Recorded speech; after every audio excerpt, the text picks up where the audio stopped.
What's up and welcome to another Mograph Mocast. I'm Dave. And I'm Matt, and joining us today from Emotion Hatch, the super talented Hayley Akins. Hello. And Mograph is a supplement to our site, mograph.com, which is a motion graphics tutorial site with tutorials, plugins, podcasts, and other Mograph stuff.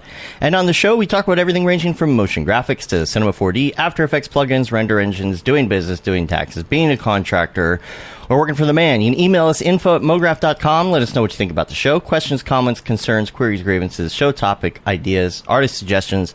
We're on Facebook, Twitter, Instagram, YouTube, TikTok, mograph.com. Check us out on all the things. Send us some messages. Tell us what's good. Send us your NFTs you want to shill. Yes. Send us your questions about things in motion graphics and different types of render engines and different types of programs and 3D, 2D, all the things. Suggestions for questions. Cinema 4D, send it. We'll send it over to Rick. There you go. Or you can just hang out with us in our Slack channel or Discord and send them to Rick Send yourself. them to Rick yourself, yeah. Yep. Go Rick yourself. Go Rick. All right. The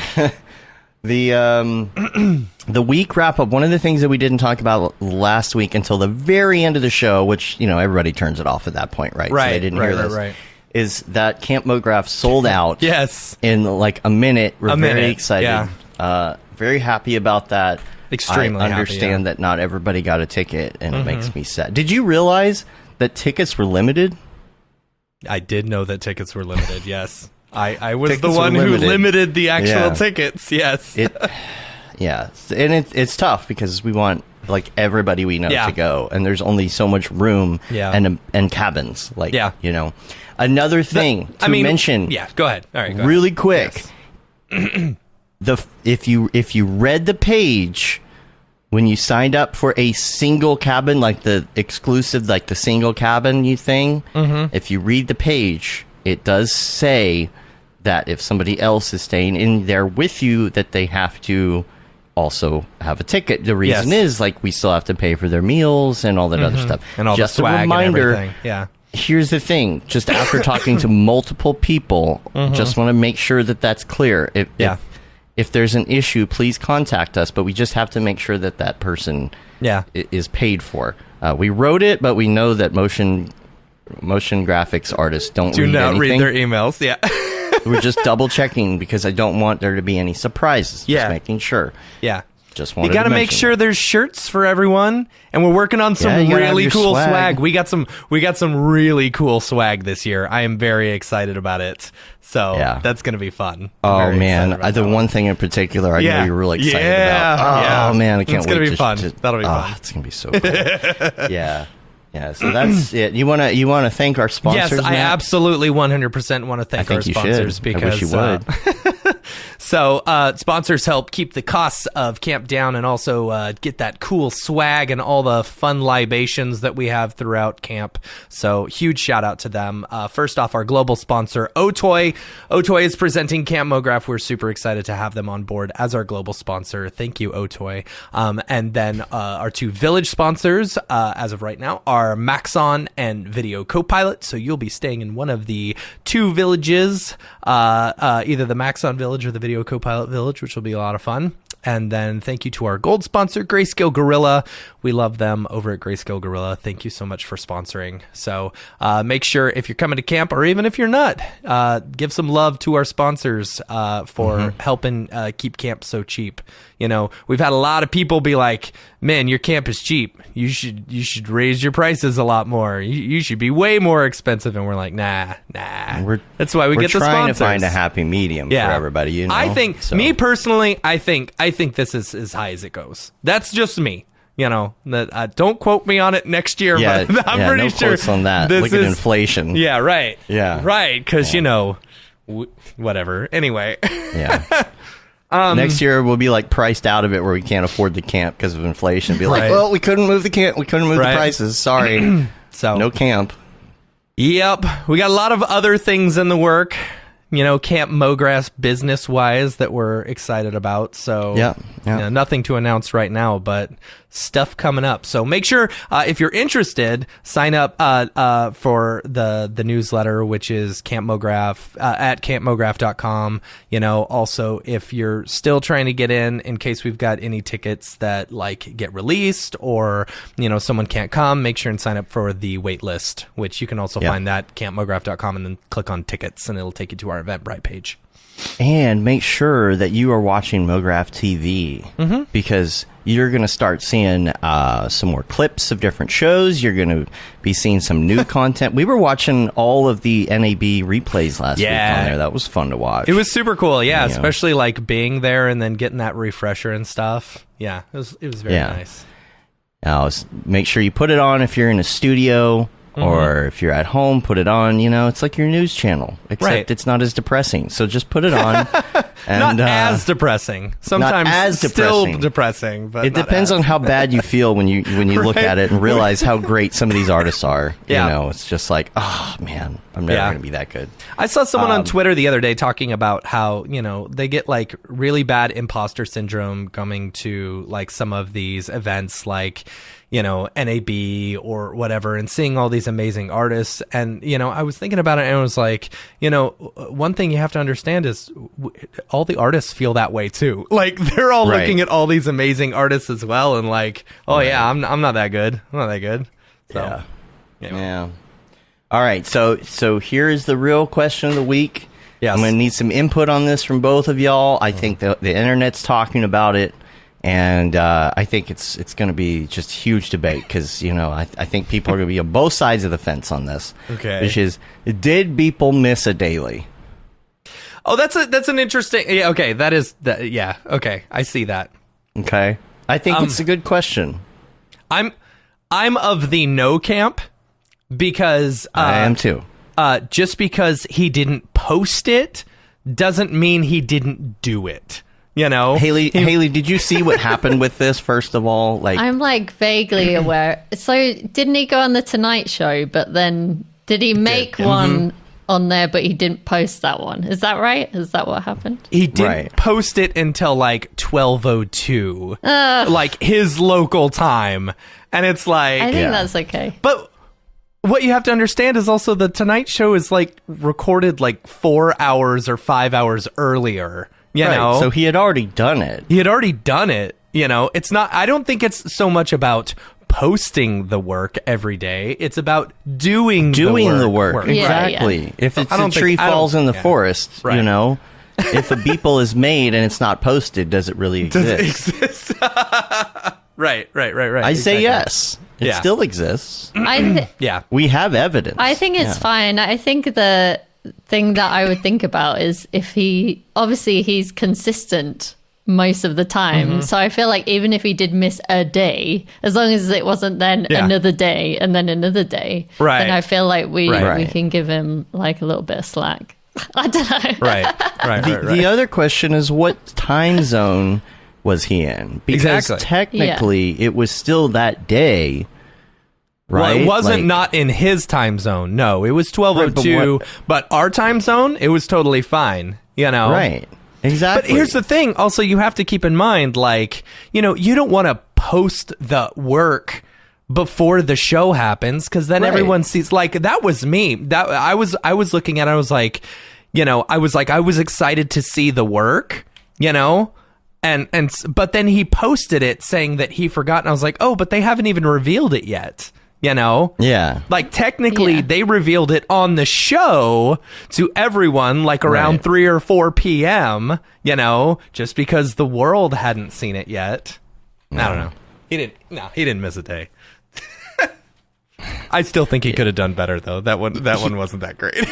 he was like really like hard on himself. It looked like on all his stories he was just like really upset that he missed this, and it's like, no, you didn't really miss it. Whatever. No way, bro. Dude, so speaking of Beeple, yesterday yesterday there was like a Beeple scammer or whatever. Oh, yeah, I saw that. Yes. Oh gosh, and they went through and tagged every single person who's like following him or who he's following, and it almost got me. Had I been on my computer, I probably would have done something, because the one that he was, that they were airdropping seemed very Beeple, Mother's Day, whatever, and it's like. And so I was like, maybe, but then what was it? I hit up Rev, and Rev is like my first contact, because I assume that he'll like talk to people, but he never does. He never actually answers me. He answers me just as quickly as Beeple answers me, And so I hit up both of them. I'm like, hey, is this legit? What's going on? And then I was like, oh no. Once I realized it was like someone like stealing or whatever, I was like, oh crap, might want to say something, but I reported him. I don't know. Yeah. It's crazy times that we live in. People just are trying to steal your information, and it's absolutely insane. Just with a simple click of a button, like they can steal all your money from your MetaMask in a heartbeat. Yeah. Scary. Yeah, I had like an Instagram scam thing like yesterday, I think, and it looked really legit. But then, do you know that you can go into Instagram and you can check like what emails they've sent you, like in your actual account? Oh, really? Yeah, and I didn't know that. I was really impressed by that. I was like, oh, that's cool. So then so I found out that it wasn't, because it was like a copyright claim thing, and obviously you like panic, and especially because in the past we've shared like artists' work and stuff like that if they use a hashtag and all of that kind of thing. But it wasn't. It was even to like a different email. It wasn't the email that I use for my account. Crazy. So it's crazy. They try every little thing to get you. That's the thing. They want to catch you just in that split second that you're not paying attention. Yeah, you're not thinking about it. It looked really, really legit as well. So be careful, everybody. Yeah. My wife actually just wrote a book. She's a librarian, and she wrote a book about digital citizenship, which is basically like, how to keep yourself from being scammed and training yourself in order to know what is legit and what is not. It's very interesting. And what's too legit? What's too legit to quit? Yeah. Mm-hmm. Hey. Yeah. By the way, we didn't get to talk last week about about the Beeple toys that Phil made. We did not talk about them at all. He handmade all of these Beepleman toys, and like 3D printed them and hand painted them and made the packaging for them and everything. I've got mine right here.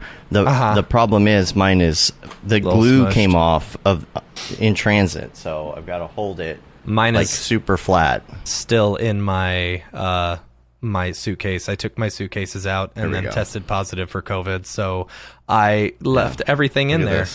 That's amazing. It's so the cool. monitor is falling. I gotta fix it, but I gotta reglue that. But certificate of authenticity. Look at that. You got the reflective NFT, like hologram sticker, the whole deal. He made the whole thing, and he made these for all of the people who hold one of these NFTs. But of course, he made like a special one for Winkleman and put it in a briefcase and presented it to him at NAB and everything. So yeah, really cool. Yeah.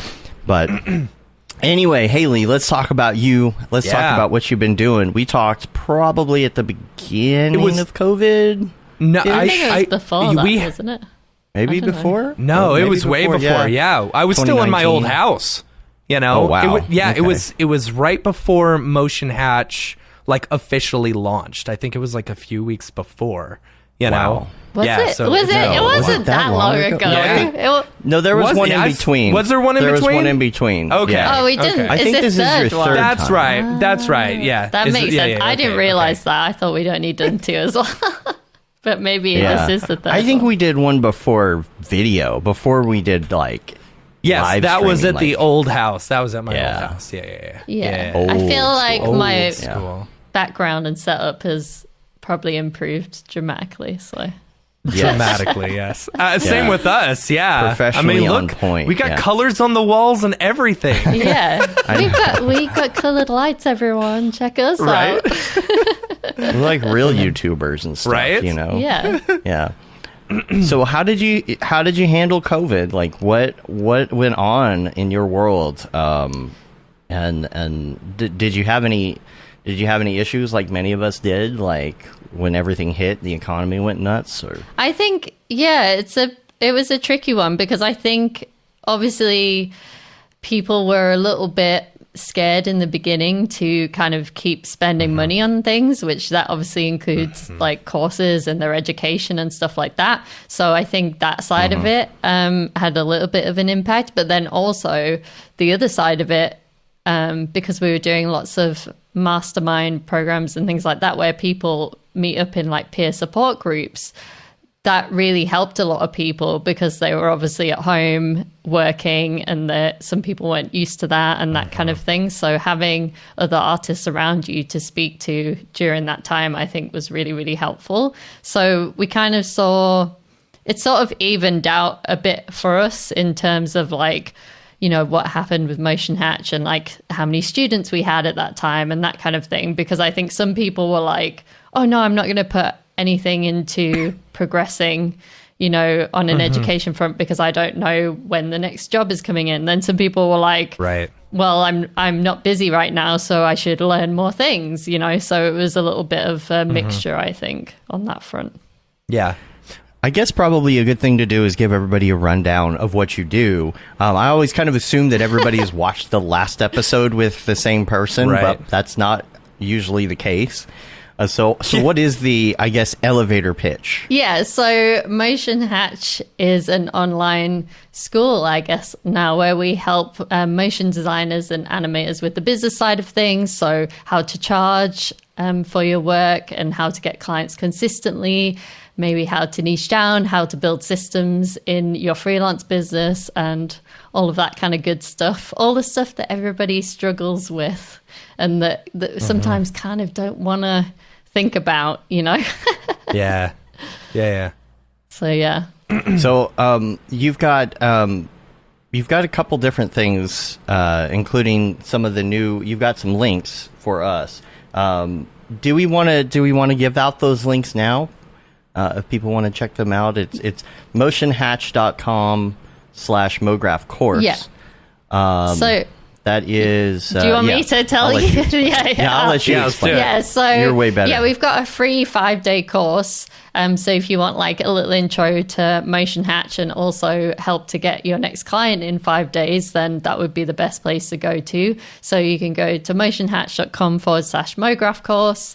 And yeah, we'll send you some emails over the next 5 days, just helping you to figure out how to get clients. So there's a little bit in there about how to do research on LinkedIn and that kind of things, and how to warm your clients up a little bit before you email them, and what you should write in an email, like an email structure. Yeah, and all of that kind of stuff. So that would be the best place to go for that. And then also if you go to motionhatch.com/ was it Mograph Social, I think? Mograph Social, yeah. And then that is a free social media guide, because I know a lot of people struggle with what to post on social media. So in there, we've got 50 different post examples. So that's, if you think about it, that's like a whole year's worth of content if you're going to post weekly, because not everybody can be like people and post every day. So, this is just trying to give everyone a little helping hand and thinking, so you can think about like different things to post, because obviously the problem that we have as artists is coming up with post ideas, and in there you'll see that I talk about content that is relatable and interactive and community based and sales based, because what you don't want to do when you're posting on social media is just always be kind of shouting about you and your work. You obviously want to be part of the community, and I think it really helps you to break it down into these categories of relatable, interactive, community, and sales. So it's like a relatable post might be, something that helps everyone get to know you a little bit more, maybe a bit behind the scenes of your life, that kind of thing. And interactive is obviously, oh, what do you think of this design? Do you think this color's better or this color, type of thing? And then a community post could be something where you're giving some value back, teaching a skill, recommending or celebrating others, which is kind of like what you all do at Mograph.com so very well all the time. So that's nice. And then, obviously that probably helps you to raise your profile and stuff like that as well. And then obviously like sales posts are like, where you're promoting yourself, sales or promotional types of posts. So it gives you these different categories in the guide. And then it also gives you different types of examples that you might post as a designer or an animator in there as well. That's awesome. From social media standpoint, like the relatable part, that's something that really applies, I feel like, to TikToks and to Instagram Reels, because like if you're let's say you're having a problem with something, right? Something, don't you hate it when After Effects crashes, something like that, right? If you do something like that, other artists see that, and that's super relatable. That's the kind of content. And have you been doing TikToks yet? Yeah, so I started doing them, and then it was like, oh, is this working? Is it not? I think it was like a year and a half ago or something. I'm always trying to play around with stuff, so I do things for a bit, but I feel like I should do more in there. But at the moment, we're mainly concentrating on our YouTube channel as like the main platform, and this is the advice that I would give to everyone else as well: is like pick one platform. Don't be trying to like do all of the things like Twitter, YouTube, you'll stretch yourself TikTok, too thin. Instagram. Yeah. A lot of the students at the moment in our Client Quest course are getting a lot of success on LinkedIn, which I know everyone's like, LinkedIn, really? Yeah, exactly. Like exactly what you just did, Matt. One of our biggest clients came from LinkedIn, surprisingly. It took 4 years, but yes, they eventually came, and they're one of our biggest clients now. Yeah, I think it's a great platform because it used to be a bit like stuffy and too corporate.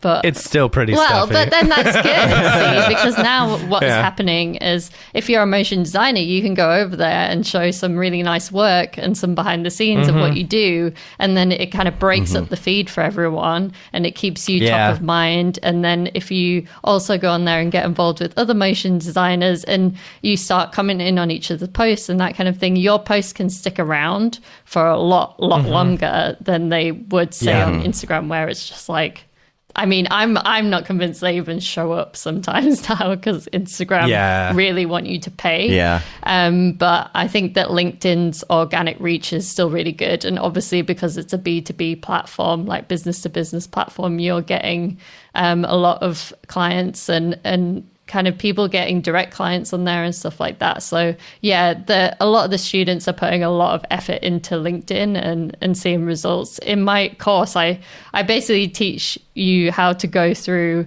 and test out what platform works best for you. But just from hearing the feedback from everyone recently, LinkedIn's definitely been the top one. Crazy. I would have never expected. Would have never expected that. Do they do 9:16 on LinkedIn? Do they do like the portrait mode video stuff yet? Are they trying to get in like TikTok and Reels? Yeah, I don't. I'm not up on exactly all the latest LinkedIn updates. I always say like everyone has to do like research on that front because it's just changed. Like it changes every single day. But I haven't seen anything. One post that one of my students did recently that was really, really good as part of our social media challenge that we did. I think he did that like 4-3, and it was like behind the scenes of how he made stuff, and he was doing like where he filmed himself and then he showed the character like based on the stuff he filmed of himself like acting a little bit, and it was just really good and really engaging, and it got a lot of comments and stuff like that, and he was saying that he got some more clients out of like posting more on there. So I was just really proud of that, and just when you make a really good post and you actually put effort into the video, I think that it definitely pushes it out to more people on there. I'm going to do it, sure. Dave. I'm going to do it. Hayley, you've convinced me. Dave, so this is what I'm going to do with Nexus Motion. We'll spend the next month or something making posts for Nexus Motion and posting them on LinkedIn, and we'll see how it goes.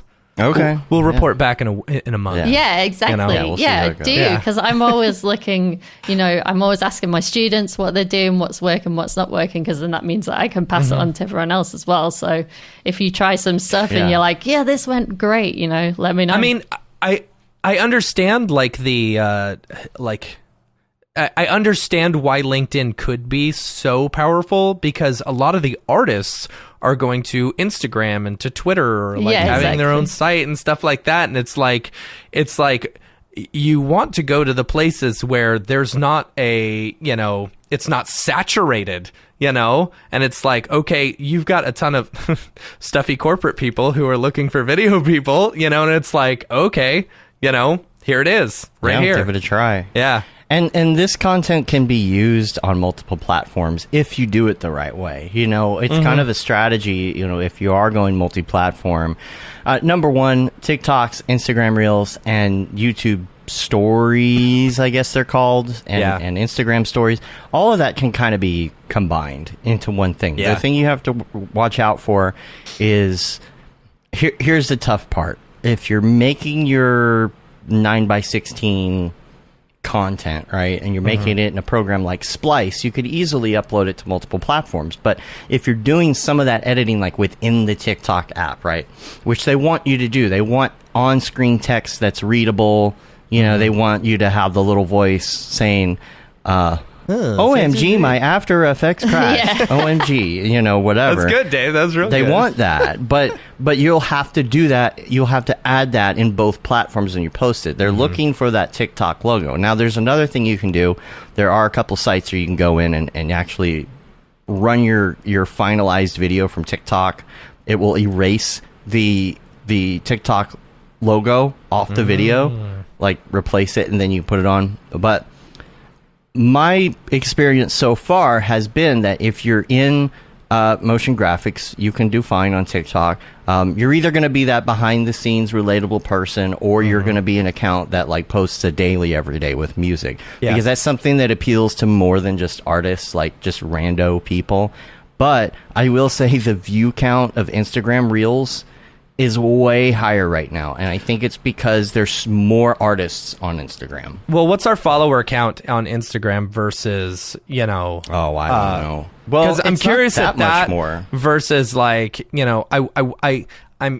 I wonder if as a business strategy, Facebook is pushing out more of these Instagram Reels that they would normally have companies pay for, in order to be like, oh, this platform is better than this other platform. Yeah, they always push out their latest feature. That's why it's good to try out like the latest features of stuff like, like YouTube Shorts. We're like playing around with that, and we're like, is this working? Is it not? Because that's YouTube's like. Well, actually, I think I heard that they're doing stories too now, like literally yesterday or something like that.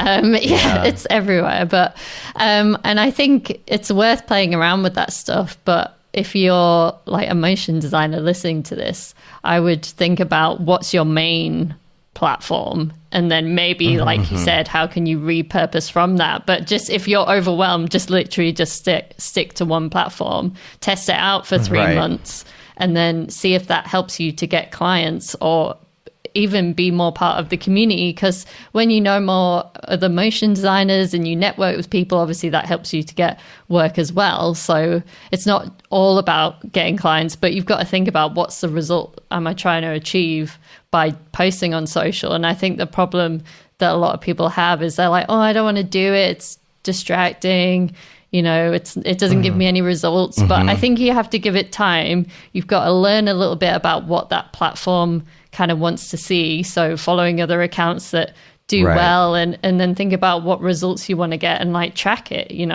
go back and keep looking at the metrics and that kind of thing, and ask your clients. That's the biggest thing that I always tell everyone. Like when a client comes to you, say, how did you find me? That should be your first question. Yeah, and the other thing about Instagram versus TikTok would be like TikTok, we got a lot of followers, not quite as many as our Instagram, but they're just random people. I feel like the people following us on Instagram are very much of a niche audience. Like they're very, very like fine-tuned into what we're doing. So the kind of thing they're going to want to see is like clips from the show, right? Don't get as many hits on clips from the show on TikTok, because people on TikTok want to see talking heads. talking about behind the scenes. Like, you're not a talking head, a clip from a show, talking head holding a phone and talking to them, So that's another thing that you can take into account when you're talking about, is this, how am I presenting my brand? Am I presenting this as an artist? I'm just an artist. You're going to see cool stuff every day. Or am I presenting this as, here's my brand, here's what goes on at the office every day, and here's someone who works with me, and it's two ways of presenting yourself. Yeah. So now that's just one type, right? Because you were talking about sales as well, and that's a little bit different. You also talk about, and this goes into the first link, the client link. You're talking about sales funnels, and I think a lot of people don't even understand funnels. I mean, I do ads and I barely understand funnels. I don't know what you're talking about. It's all over my head right now. Yeah, so I think that would be a good thing to explain. Yeah.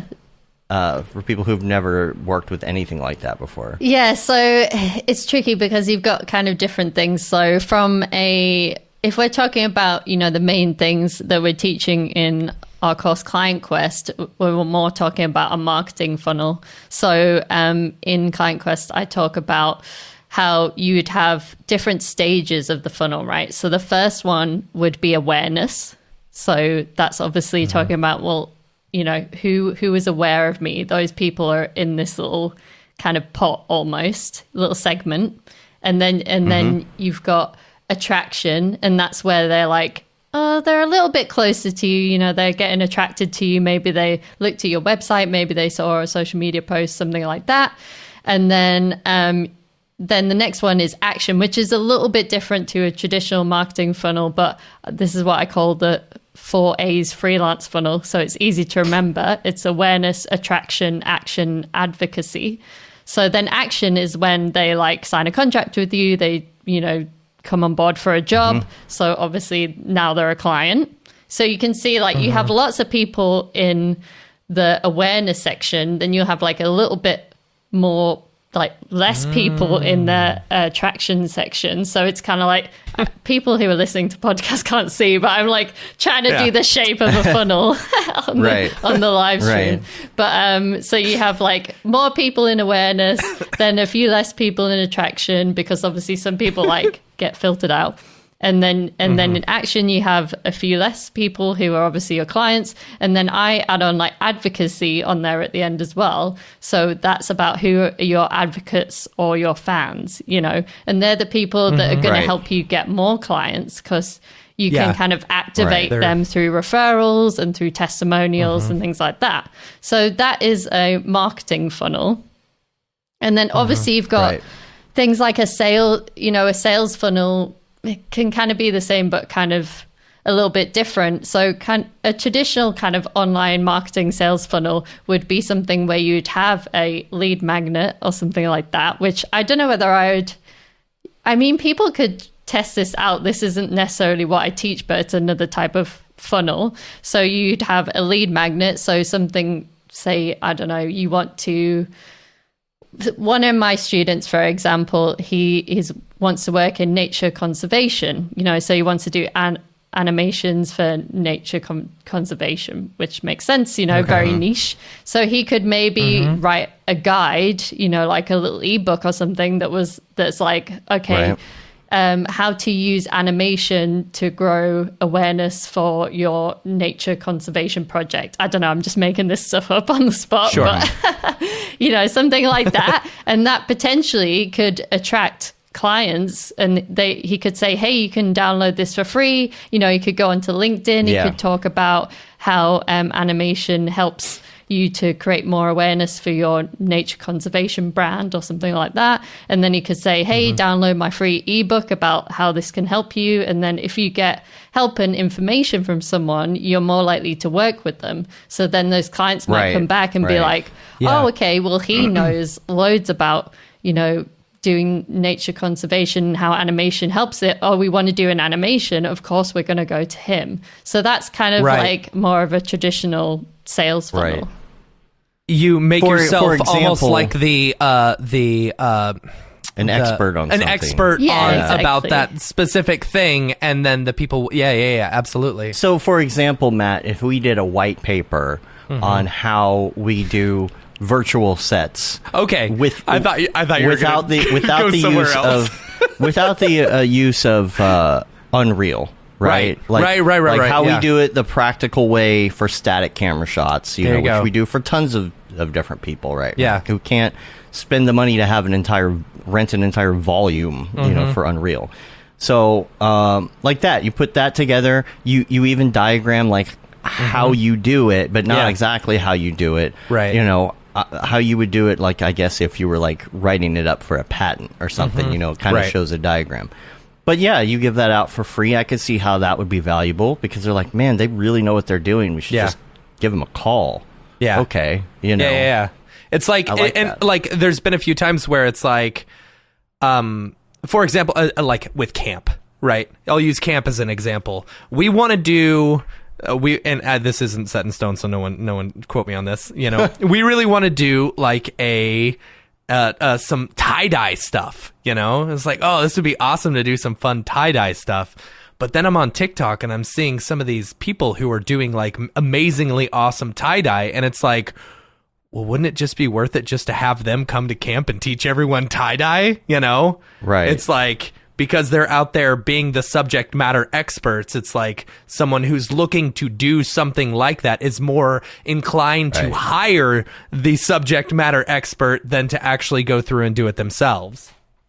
Right. Yeah, it's very easy to see how this stuff works from like a niche client perspective. But, in the course, we just show you all the different ways about like, okay, in your awareness part of the funnel, what activities are you doing? So there's like different activities you can do in there. And obviously social media is like a big part of that because, social media is the main way we get people to know about who we are, to be aware of us, or like in-person events and things like that. Like obviously we're all just at NEB as well, which was really great. And then, in the attraction part, you might have things that are going a little bit deeper. So maybe things like case studies and stuff like that, or like showing more Yeah. process and behind the scenes on your website, that kind of thing. Like things that can draw Right. people to you a little bit closer. And then obviously, you have like your contracts and your pitches and your proposals and all of those kind of different activities in the lower part. So I think that for most people, I don't know whether I would recommend like a lead magnet to be, I guess that would be in attraction. That would be an activity that someone could do in the attraction section. But I don't know whether for most people that would really work. I think that you'd have to have a niche because like you said, you have to be an expert on a certain subject to write about that too. I guess you could try and Right. do it, but it would just mean you would be like creating lots of different guides for lots of different clients, which doesn't really Right, work. right. Whereas like Right. case studies and things like that are maybe a little bit more of an obvious choice in that section for like a motion designer. I just wanted to go into that a little bit deeper in case people are like, what? They're talking about lead magnets and you know what I mean? Yeah, tell me, talk to me a little bit about like leads. Like, so when I hear leads, right? I think about. I think like, coffee is for closers. I mean, I think, of these people, these spammy people emailing me saying, oh, we've got 10,000 leads for you. It's a whole email list of blah, blah, blah. And it's like, that's what I think of. Yeah, so leads, I just like to think of it as a lead as just a potential client. So just think of it as like, okay, I say leads, it's probably because I like read too many business books and stuff like that, but we can just say potential clients if you want, So it's like, that's probably what I say more in the course, I think. So like a lead is just a potential, someone who can be potentially become a client or customer of yours. So that's what a lead is. So, it's something that you are like, people say like, oh yeah, you're going to go after more leads or something like that. Like you're going to try and track these potential clients down, and convert them into clients of yours, or into customers or whatever. It's kind of like universal. It doesn't matter really what business you're in. These are all the kind of same terms. Right. And what I'm trying to do is just, I guess, simplify it and just make it more digestible for like designers and animators, because these are the kind of things that we don't really care about. We don't care about like, what a lead is or whatever, but we want to get more work, and we want to work on more fun projects, and we want to have more clients that, pay us well and things like that. So I'm trying to make it more digestible and easier for people to understand, and essentially build more systems around their business, so they don't have to concentrate on, like thinking about, okay, where's the next project coming from and all of this kind of stuff all the time, that they have something that they just go back to again and again, and they know, okay, I do this, so maybe I spend 30 minutes on social media a day, like commenting on people's posts and to build my network, but also warming up some clients. And then maybe the next day I spend 30 minutes looking at my client tracker or CRM, which is like a customer relationships manager, but I say client relationship manager because that's more applicable to everybody. So you would go and look at that, and you'd be like, okay, I need to contact this person, and I haven't spoken to that client for a while, so I'm going to send them a little email telling them about this new project that I was just doing, so they're kind of keeping on top of it, and they have a system that they can repeat again and again. And what happens when you build that out is you don't have to think about it, and you don't have to be doing the thing that everyone does where they work really hard on a project, and then they're like, oh, great, I've got a client, I'm going to do this, it's awesome. And then they get out of that project, and then they haven't got any clients, and they're like, oh my God. And they're freaking out. And then they email hundreds of people, and then like maybe they have to go a couple of weeks or a month or whatever, and then they get another client, but then it's just really stressful, and it's not like consistent kind of steady building long-term relationships. And when you do that, you get, obviously, if you're consistent with your outreach, with your social media, and you build it into a system, you're going to get consistent results from that, because it's like you're planting these little seeds all the time. And some of them take like years to grow, some of them take a couple of years to come back to you. Some of them take like a day to come back to you and turn into a project. So you don't know. So what I always tell everyone is you've got to have a system where you can just be doing this like kind of constantly, which sounds overwhelming, but it doesn't have to be, because if you do that, then, gradually you just get more and more people coming to you, and you can start to like weed out the ones that you don't want. You can like go, oh, I'm not sure, I don't want to work with those types of clients anymore, so I'm going to say no to that project. And you can raise your rate more, because obviously you're more confident about the work coming in and things like that as well. Right. And, and a lot of people, for those motion designers out there who are listening, and they're like, oh, I don't know, that sounds spammy, I don't like doing the salesy thing, blah, blah, blah. What you have to realize is, while yes, it is salesy because you're trying to bring in more work, as someone who it works at a studio hiring people, we sometimes forget, because we'll get into the weeds with a project or something, and we'll forget that there are other people available, and we're like, who can we hire? And completely forget about that person, But by continually being at the top of that person's mind, or the top of that studio's mind, it's like, hey, we're available if you need us. It's like, okay, now I know who to go to. And then once you prove yourself, that you then become the most valuable asset that they have. Yeah, that's... Cam, for example. Cam is the most valuable asset we have right now. Cam, if you're listening, you are my asset. But, like, it's true, though, isn't it? At the end of the day, I think that we need to reframe this idea of, it's kind of gross to sell and stuff like that. When I think about selling, I think about, well, do you have something that is of value to someone else that they really need? So obviously with agencies and animation studios and all of those people, they're like, they need motion designers to help them, of course, right. And then if you're going kind of, a level above that, like the direct clients and brands, they need people to help them to create animations and different motion graphic pieces to build awareness for their brands, so they can kind of sell more products. And maybe that is a little bit gross. It depends who you're working for, but if you've got more consistent clients coming in, you can start to make a choice about who you work with.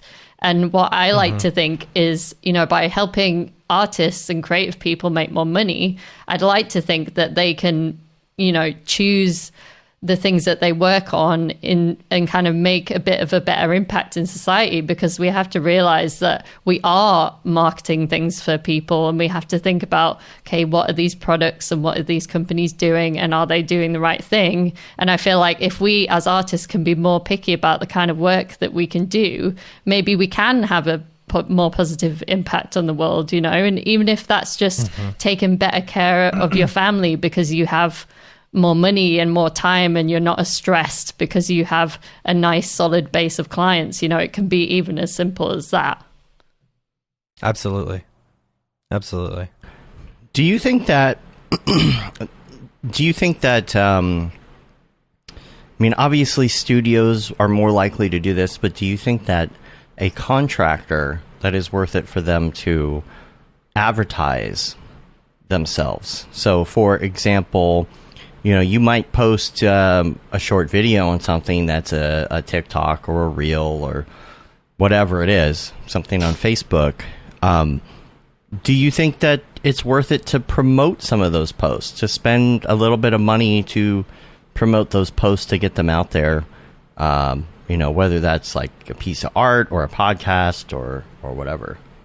Yeah, so I think from lots of people ask me this all the time, and I have... I probably know a little bit more than most people about paid advertising in this industry, I'm guessing, but I'm not an expert. But I would say that I haven't seen a lot of people trying it, so I don't know how well it works. I think from potentially, if you had a YouTube channel or a podcast or something like that, and you were selling products and things, or like conferences, a bit more like what you're doing, I think it makes more sense maybe.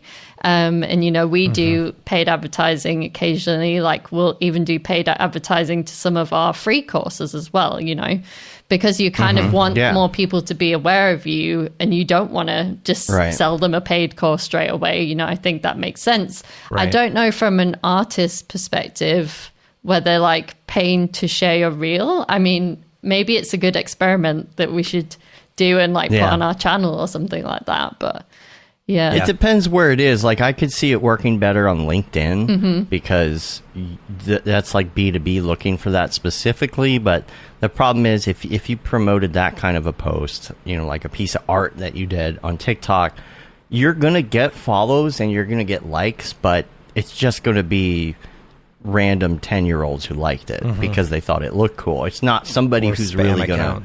Yeah, it's going to be bots. It's going to be all that. And then Instagram, I feel like, would be in the middle, right? Because, I don't know. I feel like Instagram really knows how to advertise to Mograph people.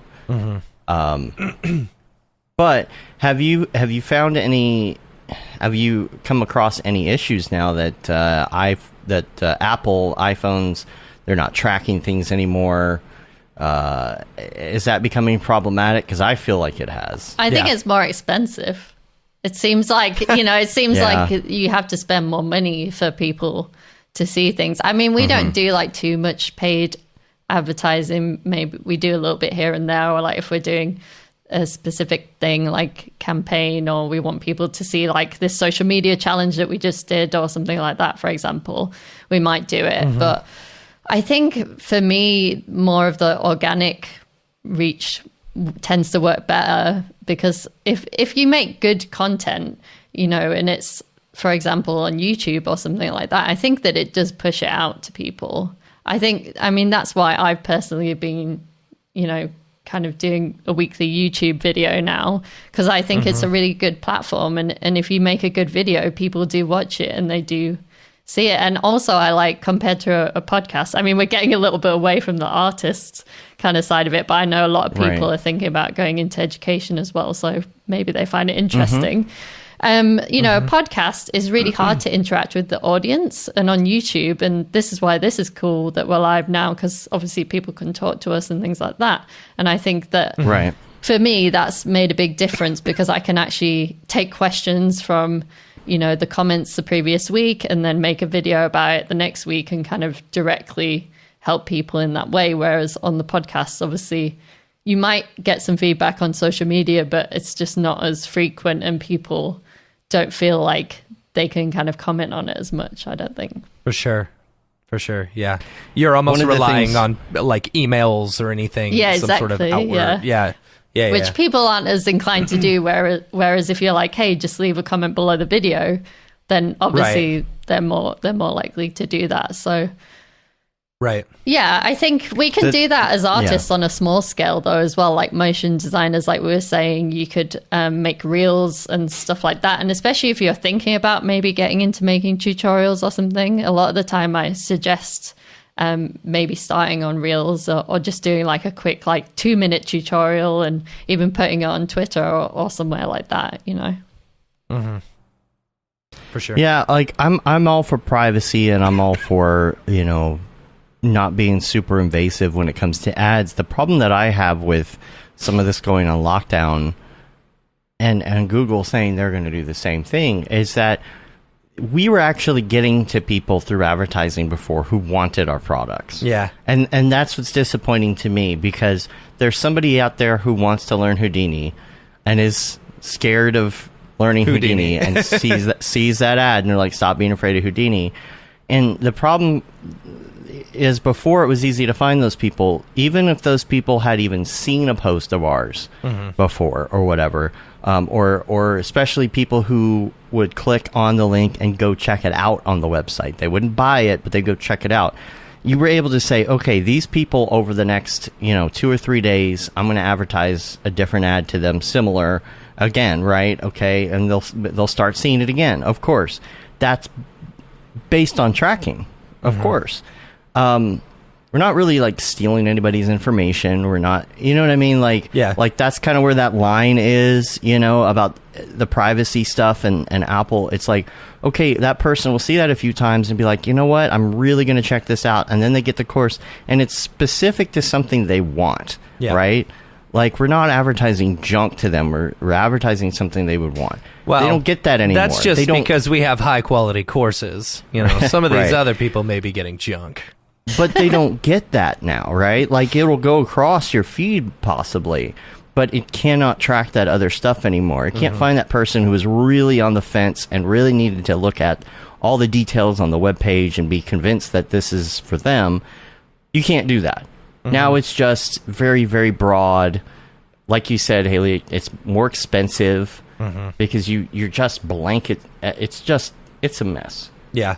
It's a mess. Yeah, I think that I certainly feel like that when, you think about like, oh, is it right to like track someone and all of that kind of stuff. But I think it's down to the individual companies. And sometimes I think like, I'd rather have targeted ads because they're probably going to be more for products I actually want to buy instead of like just random crap, Right. Yeah, I see stuff that looks appealing to me all the time, and I'm like, I know they're selling. Yeah, exactly. To me. Like, obviously, I know they're selling to me. Yeah, it's a tricky one. The biggest problem I've found with like advertising, especially on like TikTok, I will never buy anything off of TikTok ever again because the past 3 times that I have bought something, that never shows up. It just doesn't show up. Yeah. Like, I've got to go through the whole hassle of like doing a chargeback on my credit card, and it takes me months and months and months. And it's like, I've probably spent $500 or $600 on stuff from TikTok and just never received it. Yeah. I ordered some really good dash cams a few months ago. And then one day a pair of knockoff iPhone, iPod, Bluetooth headphones came in the mail, and I'm like, where are these from? What is this?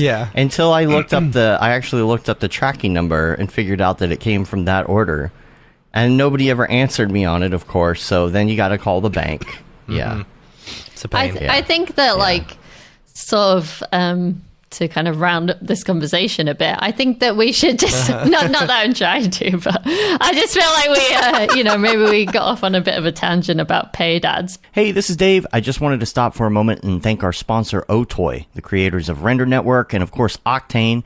but I don't have to tell you that. You know who they are. You see the results of their render engine all over the interwebs, and we're very grateful that they're supporting what we're doing at Mograph.com, from this podcast to Mograph TV to events like local meetups and Camp Mograph and all our community building efforts. We can't wait to show you what's in store, all thanks to their support. Go check them out at otoy.com. Now back to the madness. Yeah. I think that what I would like everyone to think about and maybe take away is think about how are you providing value to other people, and 100%. especially when you're, posting on social media and things like that is how is this post providing value to someone else, and really think about who that person is, So in the businessy world, very technical terms over here, that's called like your avatar, so you think about who is my avatar, who am I trying to attract? How can I offer value to them, and what problem are they trying to solve? So this especially works very well if you're trying to attract a direct client who is in a specific niche or niche, depends where you're from. But that works really well to think about, who is this person and what problem are they trying to solve? It doesn't work as well for advertising agencies and stuff like that and studios, but I think it's still about when you're posting on social, what sort of value am I giving here? Am I showing someone my process? Will that help to understand a bit better what I do, or will some other motion designer be able to learn from this? If you're just putting stuff out there and you're like, here's another project I did, here's this project, and you're not really giving any more than that, then I don't really feel like you're going to get much back. But if you're part of the community, you're giving value to other people in the industry, then maybe some other motion designer, you've taught them something, then they work full time somewhere and they're like, oh, we should get this person in. They actually live just down the road. You can get work through that way as well. So I think it's tough. Sometimes people are like, okay, but I'm building my audience, but maybe they're just other motion designers. But I still think that can be valuable, and it can still help you to get more work, because one, if people are commenting on your posts, it doesn't matter who's engaging, it's still going to show it to more people, so if you Right. follow different studios and things like that, and they follow you, and then your posts are getting pushed up the feed all the time because you're helping other motion designers, that's still going to keep you top of mind, and you look like an expert because you're teaching this stuff. So that could be one way.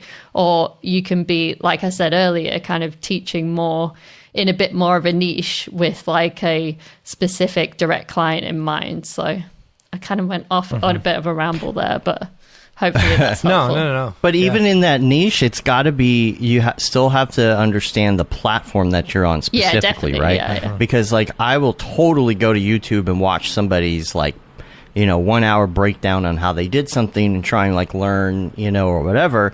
But if that same person even posts a 3-minute version of them doing that on TikTok, I'm going to flip right through it, because that's not the time for that. I'm looking for a different kind of content. So it's also about knowing your audience depending on what platform they're on at the time. Yeah, I think that's true. But let's get to some freelance stuff as well, because there's a ton of people, I'm sure, that are listening that, I know even just on Discord every day when people come and hang out, you got people who are, long-term veterans, you got people who are just starting out in freelance or whatever it is. A lot of people are trying to figure out what's their first step. And now I'm wondering if it's a little bit different for you when you're talking about freelance, because there are people that kind of got into this at the start of COVID, right? Their first attempt at freelance is in COVID times, which is so different. So the advice that I like to give, the advice that I have been given, has always been if you're going to do freelance, you really have to spend some time in the business first. Do you agree with that? It depends what you mean by in the business. I think that you need to always be working on your business rather than in it. Do you know what I mean? Because when you're working in your business, you're like doing the work, you're in After Effects, you're in Cinema 4D. But when you're working on it, that's when you're like, you know, doing social media, looking at your client tracker, making sure you're keeping those relationships going, those kind of things. So I definitely like differentiate those things. I think that if people are just jumping into freelance, I'd really concentrate on, yes, you need to make a really good portfolio and, you know, put your best work into there and stuff like that. But I see a lot of students, they sort of, because I have a little bit about your portfolio and what your website should be like and how to lay it out and stuff like that in my course. But a lot of people get stuck there because they're so focused on the work. They're like, the work has to be great and this is the only thing. But that's like half the battle. You know, the other half is all the networking and building relationships and putting yourself out there, because you can make the best work in the world, but if no one sees it, you're not going to get any jobs. So I think it's like, yes, concentrate on that, and it is important. But also I think that at some point you have to be like, this is a work in progress. You know, your website portfolio, I'm going to keep adding to this and making it better, but now's the time to start pushing it out there, you know, and creating that like spreadsheet of clients who you want to work with and doing outreach to them, making sure that you're trying to warm them up if possible. And by that I mean like going on social media, especially somewhere like LinkedIn, where you might have a producer from a studio and they're like, hey, this is my this new work that we just did, you know, at the studio. And then you could be the person that comments on that. And probably most producers on LinkedIn don't get many people commenting on their work. Well, maybe now they do, because I've been telling everyone to do it. But and then you could like send them an email, you know, a couple of weeks later being like, hey, I love what you do at the studio. I saw this piece of work recently. It was really great. This is what I do. I feel like it's very aligned, you know, and just share your work with them. And I'm sure that they will get back to you if they have a project that would be suitable. So I think it's just about keeping that going. And I would rather everybody, you know, have kind of like 10 people in each part of this funnel, like in each segment at one time. So you're kind of, you know, building your awareness with 10 people, you're kind of you have 10 people in the attraction phase, so maybe you're reaching out to them, you know, and then you've got like 10 people in the advocacy phase that you're trying to get testimonials from, and just kind of keep pushing people through this funnel, you know. So it's just like a kind of a bit like a cycle. And then when they get to the end, you know, you actively send them an email asking for a testimonial and saying how much you love to work with them, and if they could, you know, recommend you to anyone else who might need a motion designer, that kind of thing, you know. And that's the kind of thing that you really have to learn by being in it and doing it. And that's why, like, I feel like the people that I have seen fail in freelance are people who did not work somewhere first. Like, for example, they went straight out of college into freelance. And not that everybody's going to fail at it, but the failures I have seen in freelance have been like that. Oh, I'm going to go skip straight to the freelance part. And then they have a hard time because it's not just the leads and the clients and everything else. It's the business end of it. It's doing taxes and all the other things. It's handling emails. It's handling workflow. It's handling multiple projects at one time when they come up, and having a system to handle that. Feedback, like, you know, how you deal with like getting too much feedback. Is it out of scope? You know, all of these things. I think if you don't have experience like working with clients, it's going to be really difficult to go freelance straight away, because you don't know how to speak to them and stuff like that as well. I think it's really tricky. I hear that a lot. Yeah, the whole thing about feedback is when I see people doing freelance for the first time and they're asking about a particular situation that's happened or something, and they're like, oh, they just keep coming back with too much feedback. The first question is, well, how many rounds of feedback? Yeah, exactly. Where's your contract? Well, what do you mean? Well, what's in the contract? Contract? What's a contract? You know, that's the kind of thing that, like, if you're jumping straight into freelance, you know, you don't have any of that. There's even seasoned veterans who are like, contract, I didn't have them sign a contract. It's like, it's That's how you Which keep we'll going. do on occasion with a small project for an existing client. It's like, oh, they come to us all the time. Yeah. You know, if for some reason, which it wouldn't happen, if that went bad, we would only lose like X amount of dollars. But that's very exactly. rare. That's very rare. Those are the people that you really trust. It's about like how are you willing to like take that chance that you might kind of lose that money or something like that, or that it would go bad. But I think in most, like we had the freelance contract bundle that we were selling for a while. I kind of felt like we discontinued it because we don't have a lawyer on our team. Technically we're not allowed to answer legal questions or as much as I would like to help people, because I've gone through all of these contracts in depth. Obviously I know like quite a lot about it now, but so it didn't feel right at the time, but I feel like I feel like I do want to help more with that. I was thinking about doing a video on like scopes of work and how that all works and how you can, even just giving that to a client without like the terms and conditions and stuff is definitely like a level 1 thing that you definitely should be doing. You could just do like what all the crypto people do and just say, hey, this is not financial advice. Yeah, exactly. I do. I'm always saying on all my like one-on-one calls and in our accelerator, I'm like, this isn't legal advice. Right. It's just for educational use only. Right. Everyone always laughs at me. But, you got to protect yourself, That's funny. Everyone. It's important. Yeah, absolutely. I did think it was. I was surprised to hear that you guys discontinued that, but that makes sense. It's like, just a level of support, really. That was the only issue. I think that we could bring it back if we can work out a way that we can like have a regular Q&A with a lawyer. The only problem is as well. Another reason is because obviously we had the contract bundle in the US and then we had the UK one. So then it's like, okay, do we need an office hours with like a US lawyer or office hours with the UK one? Then we're getting asked about an Australian one. And I thought, this is kind of getting to, like everybody wants it for their individual country. So that's kind of how, and I just thought instead of putting all of that infrastructure in place, why don't we pull it in to like, making obviously like our Client Quest course and then the accelerator that we have that's for people who've been freelance for a little while and maybe they're trying to figure out what the next step is, and I can really speak to those things. So instead of kind of having all this external like legal team, I thought it was worth my time and my team's time to kind of put it into other stuff. But, we do like help our students a bit with that kind of thing and kind of try and give them the best advice we can that isn't legal advice.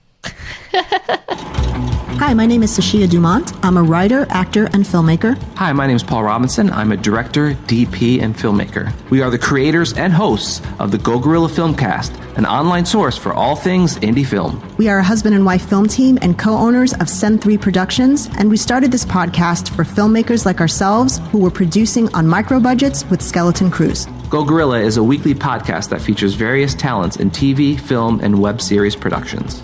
We've interviewed filmmaker powerhouses like Kestrom Pantera, Richard Raymond, Alex Ferrari, Cassandra Ebner, and Ryan Connolly.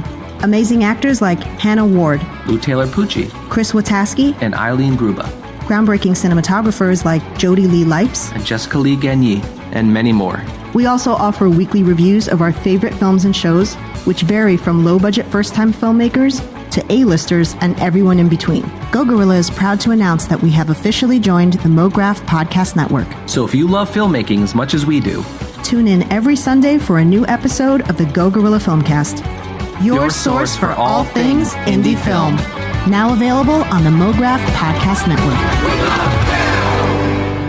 What you are doing is so important to our industry because it's stuff... It's things that we all do every day as motion designers. We may not realize we're doing it, but like, for example, I always like to use the example of when I read the Freelance manifesto. It's like, it gave me clarification that, I was doing a lot of these things correctly, and or there are better ways to do certain things. Or you know, that you like had gaps or something like that, you know, like, Yeah, so like you're like, oh, I'm doing this absolutely. part of the process, but wait a minute, I'm missing this whole piece that can like completely change Absolutely. the game, you know. And I feel like that's what Right. a lot of people get out of Client Quest as well, because I would say, you know, obviously there's similar things covered from the Freelance Manifesto, but we go a bit more into inbound marketing, which is like attracting people to you via social media and that kind of thing.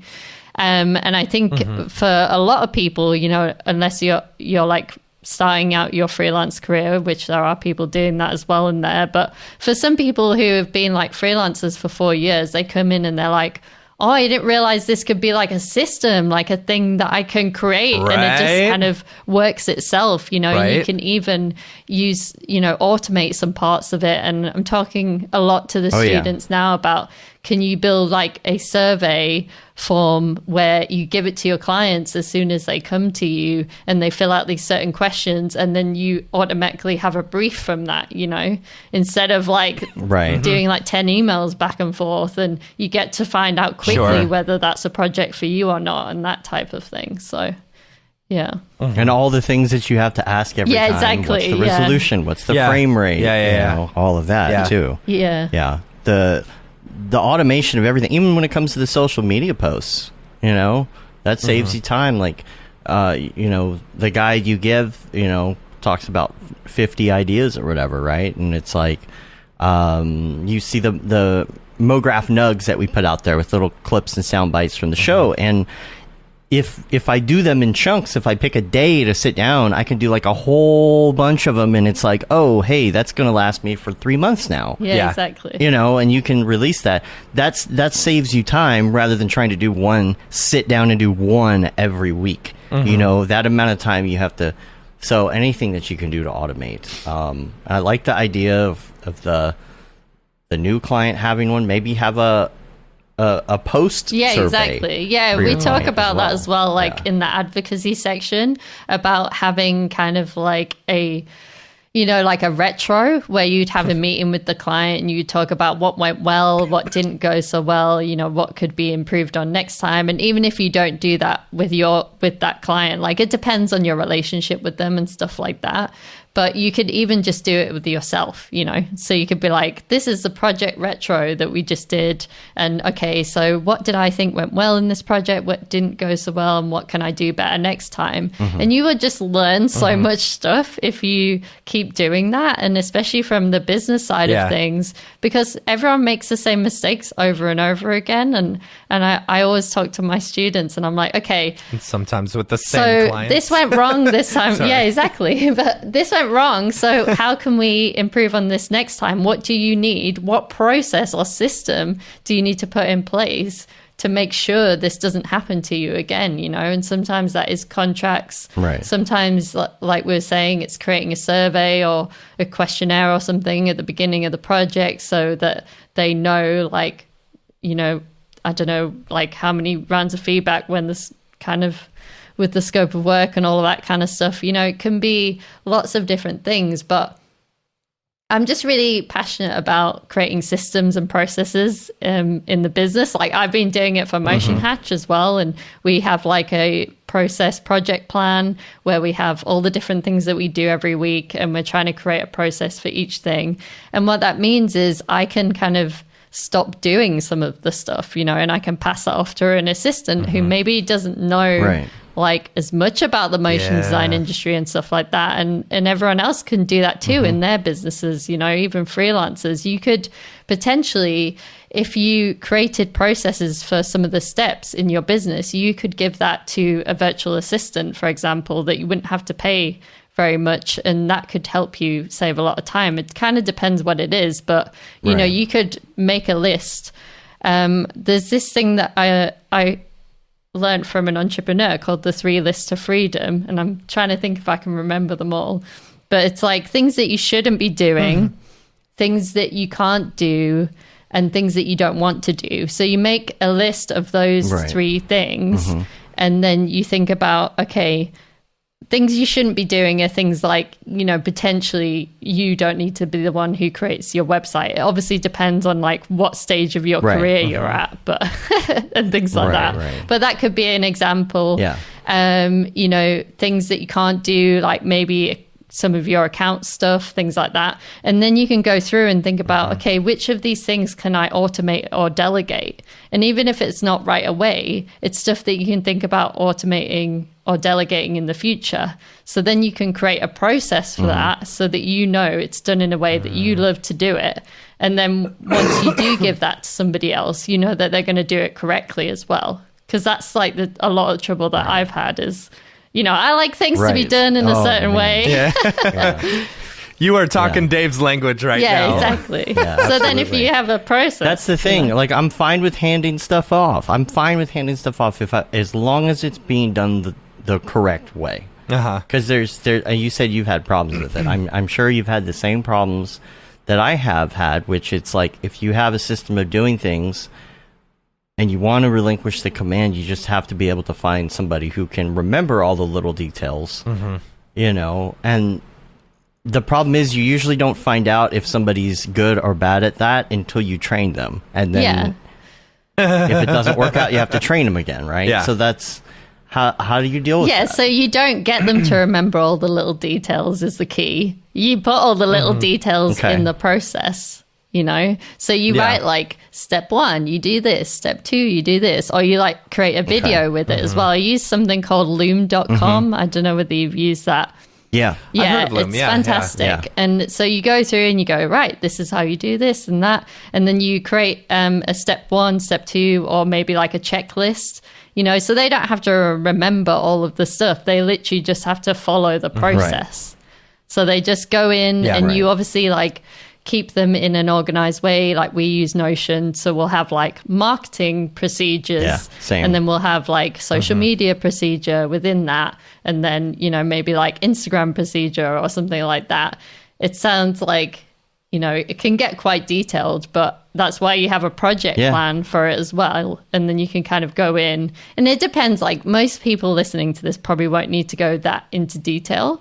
But I think if you start doing it... But you're speaking our language right here. But if you start doing it like when you start and you only have a few little processes that you need to do, if you build that up along the way, it's going to be much easier for you later if you wanted to start a studio or something like that and you wanted to hire other people, because then you're like, oh, cool, I already have this process. This is how I do the social media. Someone else can do this for me now. And then you go, here you go. So then you don't even really have to spend time training them, because you're like, read the process. And then they go, okay, I read the process. Then maybe you do it, you show them, and then maybe they do it, you watch them, and then they're done, and then they can do it. You don't have to I feel like repeat yourself as much. And anytime that I find myself doing something that I'm like, oh, I don't want to do this anymore, or I shouldn't be doing it, I just make a video on it, Loom, and then I put it into a procedure, and then I send it to my assistant, and then she does it. And then I obviously say that's a good ask way me to any do it. questions that you have and stuff like that. But because it's your brand, right? It's your brand. You care about it the most. You're going to remember every little detail, and you can't expect everybody to remember all those details. It's understood. You just have to have a good way to remind people how to not forget those little details. Now, a good case in point. What do you use for social media scheduling? Loomly. We just moved to Loomly, which I think is a bit of an underdog one. Yeah. I haven't heard. Is that related to Loom? No, it isn't, but they're no? similar. Yeah, it's called Loomly. Oh, okay. Pretty sure. Yeah. And we just moved to that because it just has the most stuff that we needed, but it's like everything. You can have this kind of like, I don't know, like software fatigue or something, can't you? Where you're like, oh, well, I need the best thing. And you spend 20 hours researching what the best social media scheduler is. And sometimes I'm like, you just have to pick one and use it, and then after a while we found it wasn't working for us. So then we're like, oh, now we know what we need though. We have like a list of key things that we want it to do. So, so we can go in there and reply to the comments on every single platform rather than going into each individual platform, stuff like that. So I think like Buffer. No, go on. Sorry. Oh, well, I was just gonna say Buffer is like, the same thing, right? It does most of what we need or whatever. But the thing about the little details, the example that I always give is that, like, if say we're scheduling something for Twitter, Facebook, and Instagram, right? So each one has to have its own special size of media and all of that. Each one has to be tagged differently because everybody has different tags on it. But the biggest thing with Instagram is that when you put a URL in a description in Instagram, it doesn't actually link to anything, right? Like, somebody would have to really want to get that link. So what do? You have to put memorable links in there. So it has to be mograph.com/live/the-drop/ whatever, memorable links. If you don't do that, if you just paste a link in there, it changes it to one of those URL shortener links. And nobody's going to look at Instagram and be like, I need to go to bit.ly.com/W uppercase Y. No one's going to do that.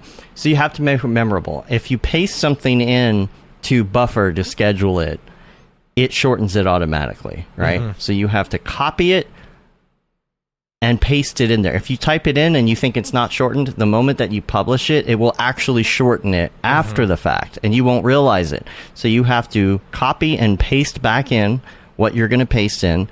Then you have to click on it and say, unshorten this link so that it stays like that. Okay, nobody in their right mind is going to know that little detail of that thing, except for me when I'm training somebody. Right. So that's what... Long story that's to what get you to would put in that your point, but procedure. you understand the dilemma. Yeah. So you would have like a process procedure, doesn't matter, call it whatever you want. You would have that in there as like a point. And if it's like really a difficult, annoying thing, maybe you bold it, you put it in red or something. So you're like, every time you need to check that these links are going out, not as the silly bit.ly, buffly, whatever it is, Right. That's what it is, isn't it? Trying to take it's like these little nugs of information. It's just annoying little thing. There's no, like, it's like, I wish I could just transfer, it's like Nick Campbell said, I wish I could have had another me. That's what everybody says, because you're the only one who remembers the little details, and you got to figure out how to download that. But that's why building a process project plan and having a process for single thing that you do that's like on a day-to-day basis. Obviously, don't make unnecessary processes for things that you like do once, and then if you do that, then at least even if it's just for yourself, I feel like it helps you to remember how to do things, because we all forget, like, we're like, what, how are we doing this thing, and I think it just makes it quicker, because then you're just like, oh yeah, go through the checklist, yes, I've done that. And I think it's just really helpful, and just keep reviewing that. And especially if you have a team, I think this is vital. If we think about all of the big brands, you think about Google and like, Coca-Cola, and they're not running their businesses like just going, oh, what are you working on today, Dave? Like they have processes and procedures, and it seems boring, but I think what it can do for people is, especially if they're thinking about building a team, like maybe they want to build a studio or something like that, they could actually like take themselves out of the kind of day-to-day running and make it less stressful for themselves, so they can kind of look to steering the ship a little bit more, and that's what I want to do with Motion Hatch, is steering the ship forward to do more like cool stuff in the industry. Like we want to set up a scholarship program and things like that. I can't concentrate on that if I'm thinking about like posting on social media tomorrow, Right. So like, I think that applies for everyone else as well. And if you think about like in the long run, like what do you want to do? Maybe you want to build a business that is like an asset that you could potentially step out of one day. Not everybody wants to do that. But if you don't put systems and processes in place, then you can never do that. You're always going to be the person who needs to do that thing. Or there might be like one thing that you always have to do in your business that you hate or something like that. Maybe you could take yourself out of that. But you can't do that if you don't have a system around it, because like you said, no one's ever going to do it as good as you do it. And I think getting over that mindset as well, I'm trying to like think, how can I bring more people in who are more experts than me? And how can I say, well, this is how I've been doing it and this is how I like it to be done, but like, what can you do too? And how can you make it better? And how can we help the motion design industry together? You know, that's kind of how I think about it. One of the biggest questions, though, is how do you get that help when cash flow is an issue? Because that's the first thing you got to do is you got to pay somebody to do those things, right? And that may take a while. Yeah, of course. And I think it does. But I still think that you can work on if you work on your processes and systems and you think about, okay, what can I automate maybe? You know, so you start with the automation part of it, you know, and so having a system obviously is going to make you a little bit quicker on some of the stuff, and then automating some stuff, you get a little bit more quicker, you know. And if you're building a system to get consistent clients, you're going to have consistent clients coming in. You can start to be more picky. You can start to raise your rate. Then you get to the stage where you're thinking about hiring people. Do you see what I mean? Like there's a whole... So I think you can do these things at any level. It's just you might be doing them in a slightly different way. So obviously you're not going to be building a process out probably for your social media so you can hand it off to an assistant straight away.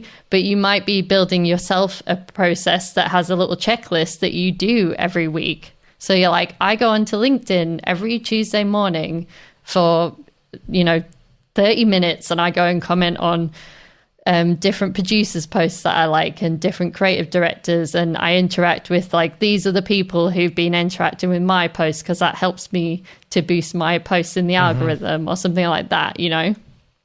And I feel like if you didn't have a little system for that, you just wouldn't do it and you get overwhelmed because you'd be thinking, oh, when am I going to do social media? When am I going to post on LinkedIn? When am I going to go and engage? I said I would do that, and it just becomes stressful. And that's where I see everybody kind of getting stressed and freaked out, and they think like, oh, social media is terrible and I don't want to look at it. But if you're like intentional about what you're going to do and you have a system, it doesn't have to be stressful, and it can just be something that you do, you know. So you're like going onto Instagram particularly to engage with different motion designers, and you're only doing it like for 20 minutes on your lunch every day, and you don't do it the rest of the time. You know, you're not sitting there while you're watching Netflix scrolling. I know everyone does this, but if you really want to build a good business that you care about, where you're getting consistent clients that you really care about, and you don't want to use social media like, for personal things, and you just want to use it for your business. And this is how I would go about it. And I would do what you were saying, Dave, as well, where you schedule stuff in advance and you batch it and all of those types of things as well. Yeah, it saves time. And put it on the calendar. Yeah, for sure. Exactly. Yeah. Like, don't make it an afterthought, that's for sure. Now, when I went to the restroom for a second earlier, I don't know if you got too far into the mentoring stuff. I think y'all might have touched on it for a second, but I wanted to ask a little bit about, you offer free things, but you offer pay things as well. And what are those specifically? Yeah, so... Then, how does that work? Thanks for asking me about that. Appreciate it. So, so like I said, we have a course called Client Quest, which is a lot of the things that I've been talking about today, about building a marketing funnel for yourself to help you get consistent, high-paying clients.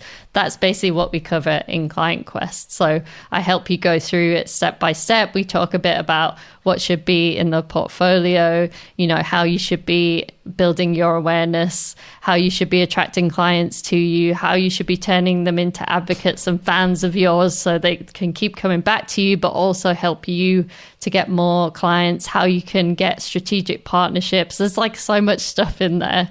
So that's probably like the best place for everyone to go to if they really want to dive deep into Motion Hatch and really learn how to build that consistent funnel of clients coming back to them again and again, and don't want to have that stress. I would say definitely go and check out the Client Quest course. I think if you go to motionhatch.com/Client Quest, you'll find it there. I think we're not live launching it now, so there is a wait list, but obviously if you sign up to the wait list, you'll hear about it first. And then we have our accelerator program, which is like a really small amount of people because I have not much time. And in the accelerator program, I do more one-on-one coaching with people, and we have a mastermind. So a mastermind is like a peer support group where you can learn and grow together with other motion designers. So you have a mastermind, one-on-one coaching, and we have expert calls. So we bring people in, usually from like studios or marketing people and things like that, and they come and talk to the students. And it's usually only 2 groups of 6 every 6 months. So it's like really small groups. So you have your group of 6 and then you do some one-on-one coaching with me and stuff like that. And what we do in that is we're really focused on building a solid business plan for you to move forward. And it's usually where you're like changing in your career. So maybe you've been a freelancer for 3 to 4 years or something like that. You're thinking about hiring some other people. You're thinking about maybe building a studio. Maybe you're thinking about starting a YouTube channel or something like that. So it's like people where they feel a little bit stuck. They've been freelance for a while, but they're not sure what to do next. That's kind of the general people that we see in that course. And then I can help them more one-on-one, kind of build a business plan that's kind of, I'd say like beyond freelance. You know, it can be freelance, but it's usually, if you're in that sort of stage, you might want to hire other people to help you start building a team. It doesn't have to be in like a full studio sense. A lot of the students are doing this like up and down kind of scaling model, which is really interesting. And kind of be like a boutique in a way. Yeah. Maybe like a so that kind of thing. Like I'm helping people build their systems out for their small studios. So we've had like a couple of like 2 to 3 people studios doing that sort of thing in there as well. And we work on having, you know, your 6 months to yearly goals, and then I help you break them down into quarterly goals and then monthly and weekly goals. And we have a lot of accountability in those groups and stuff like that. So it's basically to help people to really get things done and kind of progress and figure out what they want to do next most of the time as well. What would you say, as many freelancers you've talked to, what would you say is the biggest mistake that people make when they start out in freelance? Yeah, the biggest mistake. The thing that comes to my mind straight away is, it sounds so dumb, but honestly, the amount of times I see it is unreal. Is just having your contact information not really obvious on your website. I know that sounds really silly, but that's like a huge thing, because if people can't find your email, they're just going to be like, see ya. You know, like have it always. I always tell students the best place to put it is, you know, in the top right, because that's usually where you'd have like a call to action button or something like that. So just check that you've got the like contact me, you know, and make sure it's like really obvious as well. Just make it really clear how to contact you, because I really think that is one of the biggest mistakes, because, you know, you do work really hard, you know, you do all this stuff to get people to your website, and then they come and then they can't find out how to contact. They're like, I don't have time for this. Right. They move on to the next person, you know. So it's quite simple, but it's, I mean, I really have to say this probably like once a week to someone. I can't find your email on your website. How do I contact you? You know? Yeah. And what do you think about jumping off? I think that's the question a lot of people are going to have too. When do I jump off? Like, when is the best time? I mean, I think that there's the classic advice, isn't there, of like, make sure you've got 3 to 6 months worth of like money, you know, that you need to survive. I like to tell people to figure out like what their kind of base, like kind of money they need to make every month is, so that you can have an idea in your mind of what you want to make, but it's like, what do you actually need? Because I feel like people don't really work that out. It's like how much you actually need, because sometimes what I see happening is people are like, oh, I'm saving up, and then they're like, oh, I'm trying to get a couple of clients, maybe they're like moonlighting on the side, but then they don't realize that they've actually already got the amount of money they need to cover their expenses every month from their moonlighting clients, and it just takes them longer. And as soon as they figure that out, they're like, oh, wait a minute, I can do it full time now. And obviously I'm going to earn more money because now I've got more time to freelance, you know? Yeah, you get a lot more time back. I think when I jumped off, one of the things that I kind of helped convince myself of was the fact that I was spending 40 hours a week driving. Yeah. Just driving. Yeah. I was like, that's a whole week's worth of work right there. Crazy. If I just took just that amount, not even like the 8 hours a day, if I just took the driving amount and spent that long trying to get people, get new sales or whatever, that's a whole week. I could. So 40 hours a month. Not a week. I was thinking like, that's not right, is it? But it was 40 hours a month, but I'm thinking, That's a lot, that's a week's worth of work that you can spend every month trying to get new sales, and then take the rest of those days, and that's just pure work time there. Yeah. So yeah, I think that I do agree with the advice, have a pot of savings, like a runway for yourself. So if you don't get clients straight away, you've obviously got some money there. And ideally you would have a couple of clients that come back to you. But in reality, sometimes that's quite difficult to get. I think maybe it's a little bit easier now because we're all working remotely. But I remember when I first went freelance, everybody that I spoke to wanted me to go in-house. So they were like, we really want to work with you. We love your work. Right. But we need someone to come in. We need someone to be available 9 to 5, and that's, or like 9 to 6 or whatever. 9 to 5 is not really realistic in our industry, but Right. So that was a tricky thing that I had. So I feel like I did really have to just like do a little bit of a leap of faith. And I don't know whether I'd suggest that to everyone out there, but sometimes, if you've been in the industry for a little while, I was like full time for 7 years before I went freelance. So I'd been around for a long time, and that's not typical for everyone, I know. But if you've been around for a while, you know a lot of people, you have a lot of contacts, and you've got this buffer of money, and you feel confident, then I think, I think that it could be the right time. I feel like it's different for everyone, and it's so difficult to say.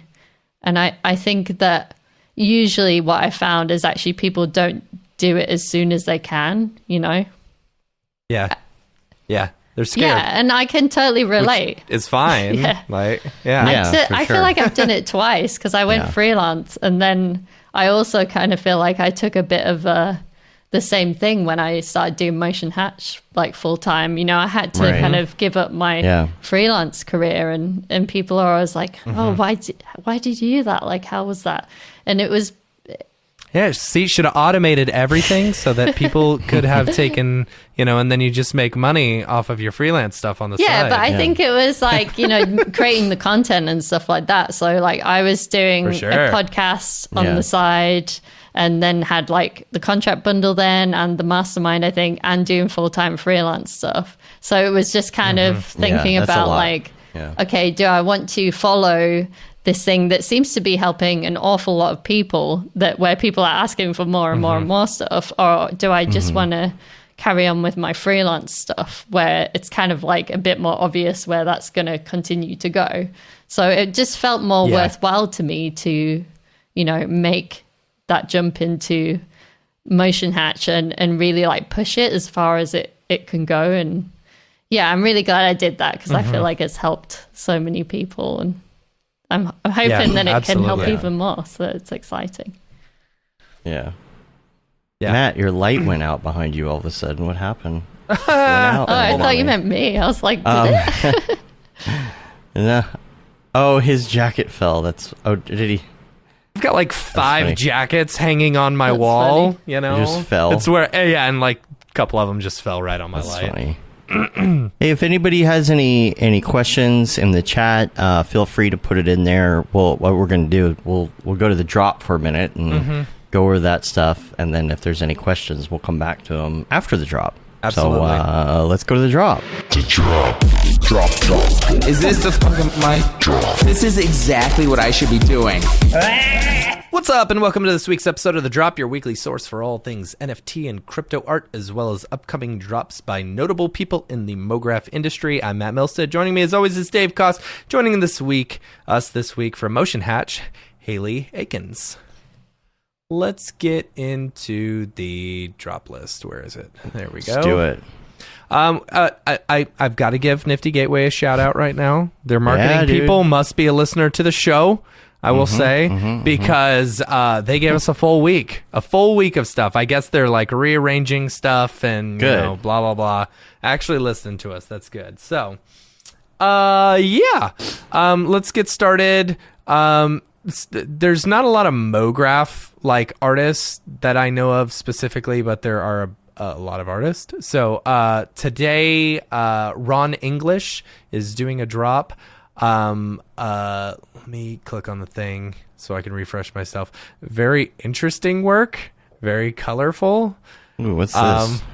Mixed supersize. Mixed supersized. So Looks like fun. Yeah, fun stuff. Get a little more resolution on these images. but Definitely okay. interesting work. So yeah, there you go. Reminds All right, me there of it is. the. Never mind. I won't even say what it reminds me of. All right, so that's that one.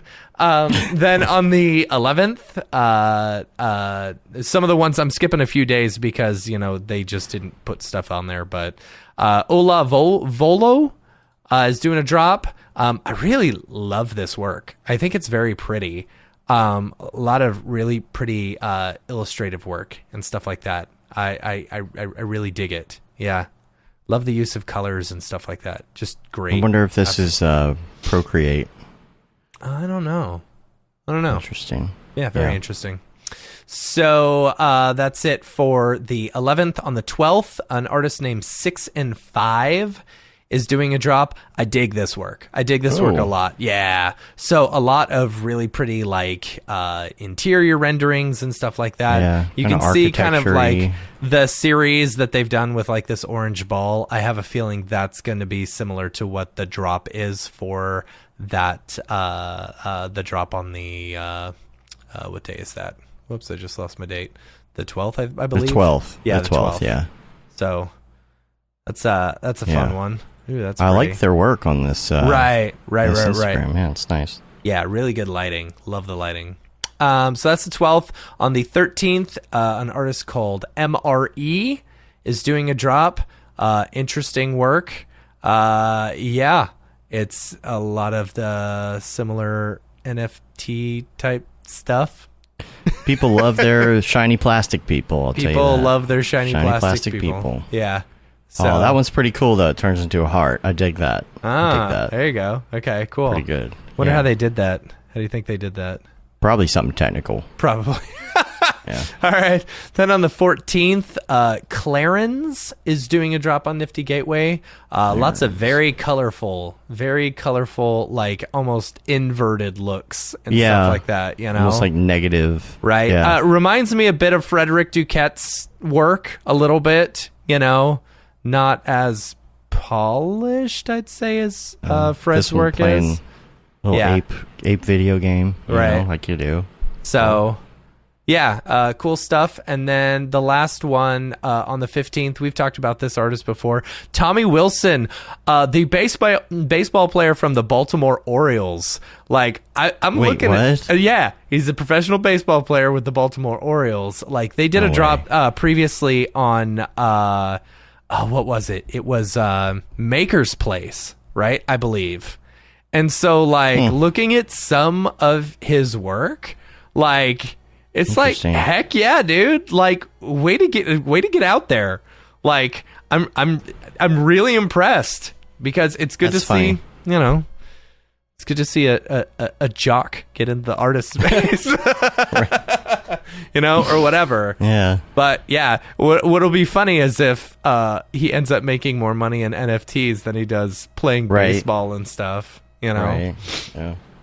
So All right, and then you got some Maker's Place too. you got a couple of Maker's Place. Yeah. So the 10th tomorrow is Jonathan Monahan, I believe is how you pronounce it. Tetramorphs 2. I like this one. I thought it was pretty. Love the textures. It's a weird concept, That's what NFT art is sometimes. Yeah. But For yeah, real. I really dig the textures. It's very pretty. Pretty work. Their so- website's weird the way it's set up. I know. This video is huge. I but it's like at 100%. It's weird. Absolutely hate their titles at the end that they make everyone do. It is just awful. Just awful. Mm-hmm. Yeah. Anyway. And then you got one more. One more on the 12th. Zlatan Ibrahimovic. That's a tough one. Yeah, That's a tough sorry. The Laws of Adrenaline Part 2 is the name of this drop. But really, like, I don't give much. They just, I guess this is a drop series featuring the international footballing superstar and current AC Milan striker Zlatan. Oh yeah, we've done this. We talked about this guy before. You know, they don't show. Oh wait, there's some of the pieces. Footballer. Yeah. So anyway, cool looking stuff, I guess. You know, there you go. So those are the drops on the major places this week. Yeah. You got a community drop too, right? We do have a community drop, yeah, from Mellow Mograph. Let's see. He said, "Hey, Matt and Dave, I'm sure you guys are still getting ready for NAB." He sent this a while ago, and I totally missed it. Well, this is while we were at Yeah. NAB or something. Can't wait to see you guys. Decided to be a fun idea to do a surprise drop of NFTs during our time in Vegas a while ago. I toyed around with the idea of some procedurally generated characters, but it never made it to the minting phase. That's finally changing this week, introducing humanoids. I get it. Yeah, right. Clever. Yeah, fun stuff. Looking cool. I dig it. Ooh, look at these. Right? Let's see. Humanoids is a collection of 9 one-of-one NFTs that represent my love for mixing generative artwork with personalized character design. The characters themselves are inspired by Kodama, the Japanese forest spirits seen in media such as the Ghibli film Princess Mononoke. I love the simplicity of their designs as well as a variety of shapes and sizes they came in, so I utilized Houdini to create those same forms while additionally applying custom tailored colors and patterns to make each one feel unique and vibrant. Keeping the reserve price low, just 0.1 ETH, so I can which isn't much right now that ETH's down to like... What, $2,200? It's ridiculous. Yeah. Bitcoin just hit below 31,000. It's like, yeah. Oh, and Render. Oh gosh, Render's hurting. It's down to everything's hurting. $1.07. That's what sucks. Yeah, like Bitcoin's now down the board. below 31. Jeez. Yeah, everything down right Everything. now. Stocks are down almost 5%. There's just this massive sell-off going on right now. It's like all the money that I made investing during the pandemic I have lost now. So thanks Obama. Anyway, so 0.1 ETH, continue to build more for collectors, and I will be listing each one one at a time after the previous edition gets collected. I was inspired by Nick Campbell for that part, which is cool. Make an official announcement tomorrow when I land in Vegas, which was a while ago. So can't wait to hang with everyone. P.S. I've still got plans to turn those posters I handed out at camp into animated NFTs as well. I'll keep you posted on those. Oh, that's exciting. So, yeah, should be fun. Yeah, Awesome. I mean, it's a pretty simple concept, right? You just like... Yeah, you just take some stuff, Buy throw it low, into Houdini, sell high. and then hit... you're talking about stocks. Just stocks in general. Yeah, Buy low and it's sell totally... high. Why is like, it so hard? absolutely. Buy low, sell high, except for when everybody you always don't says know some when the trouble. high is, and then it ends up being the even lower... Right. And then you're like, well, how do I buy some more? Because I don't have any money to buy more. I need more money. Anyway. Yeah. Anyway, Hayley, I know you're like so far off of like the whole NFT scene because, you know, you're not even doing the freelance You're stuff, doing really. things You're that into professionals actually Right. care about Well- versus the NFT. Well, I have interviewed some NFT artists and put stuff on my channel, and it went pretty well. I got obviously mixed reactions, as Right. you always do when you talk about NFTs. But NFTs. from my Absolutely. perspective, from like a kind of business perspective, I do see a lot of people who are obviously making a lot of money, but then I see a lot of people who are making a little bit of money and filling in their freelance kind of gaps with it too, which is actually the bit that interests me the most. So Same here. yeah, I think that's what I want to kind of talk more about, and maybe we'll do some more content on the channel, on the Motion Hatch YouTube channel about that kind of thing, like how, if you're kind of relatively unknown, can you kind of plug your freelance gaps with some NFT work? Because I think that's what I find exciting about it is because not everybody can be people, so it's like, how do we, slowly mortals make money, maybe as like a side hustle or something like that. I think that's interesting. Yeah, absolutely. Yeah, and I it would be interesting to see. Whoops, sorry, someone. It'll be interesting to see in the future where this all goes and if prices can kind of stabilize. Because right now you've got 0.1 ETH. He sent that 2 weeks ago when ETH was at what, $3,000 or something. Now it's at 2,200. It's like you're talking about a big difference in amount of money that you can make, supplemental money at that. And it just swings wildly, which is hard for people. Especially when you're trying to do a budget, if prices even like get down to like similar to what people were doing with Hick and Yuck back in the day, where it's like, oh, I'm just going to sell this for like $5, but then you sell 100 of them and it's like, okay, that's cool. It's a little piece that I made real quick. That's what I would like to see with this NFT market, is a place where, people can buy and sell very easily for cheap and not have to worry about this dang mint prices. It's so expensive. Yeah, I think the thing that interests me as well personally is like the utility part of it. Like what can you offer that's kind of on top of that? So as someone who like obviously trains and educates people in something, I'm like thinking about like, oh, could we do like an NFT for Motion Hatch, or would people want that was like sort of around some sort of community or something like that? Like those kind of aspects, because obviously I'm already building communities and that kind of thing. And I think that's actually one of the hardest things if you're doing like a PFP project or something like that, is the whole Discord and the keeping the community up and that kind of thing. I'm not saying I'm not. Right. Yeah, it's like a lot for most people, but I think it's interesting from kind of from an education company standpoint of like how we can start to utilize that in our businesses, I think, because I think that you could like offer that to people and be like, hey, I'll give you like, I don't know, some one-on-one coaching or something. I don't know, something better than that. But you see where I'm going with it. Like a bit like, have you seen like the V Friends, like Gary Vaynerchuk's thing? And, I think it's like a really cool idea. Like, I think it's really cool. Yeah. But he's made such a name for himself among like Beeple, for example. When he spoke a few years ago at a half res, and I brought up this question, when I was talking to him, I said, you have transcended Mograph. There are people who know you outside of Mograph. That's especially true now, but Gary Vaynerchuk has made his name so well known outside of just like whatever space he started in, that it's like, oh yeah, he can sell a really shitty NFT for like $50,000 that basically gives people, uninhibited access to him. You know what I'm saying? Yeah, it's like how do me as Matt Milstead, who no one gives a shit about, sell an NFT for $50,000 so that you get access to me? Right.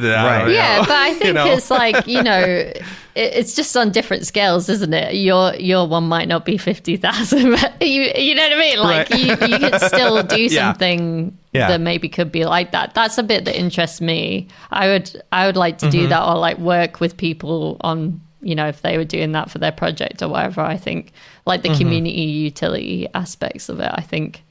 Just because I like to think about what value am I giving to everyone? What am I offering everyone? And this just seems like another way to do that. That might be a bit more exciting because it kind of has an art aspect to it, which is where we all originally came from. So, being a creative, being an artist. So that kind of excites me because it's, kind of smashing together like kind of the business sort of things and the art things. and it's kind of a little crossover. I just haven't quite figured out like how to do that yet, but that's why I talk to a lot of people, and hopefully it's useful for everyone else as well, you know, to hear from different motion design NFT artists and stuff like that. And yeah, we're thinking about getting like our next guest expert in our accelerator program to be someone who like markets NFT projects. So I think that could be pretty cool. That's a cool idea. Yeah. That's cool. All right. Look who's here. Oh, look. Hi, Dorpy.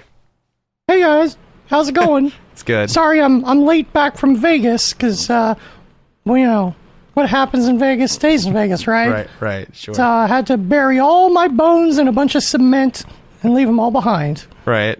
Yeah, the cops will never find them because Right. they won't have any concrete evidence. No. Yeah. See, you should Anyway. have gone with like skeletons in the closet. That joke would have been anyway. All right, go ahead. No bones about it. Okay. Anyway, check out my new dog-mented reality filter on TikTok. Just came out. Just do a search for Dorpy. Bye. He's not joking. Oh, He that was is not quick. joking. He's not joking. Yes. Yeah, you can get that on TikTok, and coming soon to Instagram as well. You can basically make your face Let me see Dorpy. if I can find Are it. you looking it up? Yeah, I just wanted to see. Yeah, check it out. So I don't know if you can see this on there, but yeah, Yeah, there you go. That's hilarious. That's yeah, right. Yeah, that was fun to make. So you can do your Dorpy filter as well on TikTok. If you do, tag us in it. We'd love to see it. You know, because most of the time it's just like, you know, kids putting on the Dorpy filter and stuff. A bunch of kids using it. Yeah, they don't know you can tap on it and it moves the mouth. My kid doesn't loved respond to sound it. yet. He thought it was hilarious. You know, Yeah. he thought it was so funny. So Yeah, well done, Dave. thanks. So yeah, if you or anyone you know or love has an NFT that they are dropping, feel free to email us info@mograph.com. We'll shill it on the show. Other than that, Yeah. let's get back to the regular show. Is this the fucking mic drop? This is exactly what I should be doing.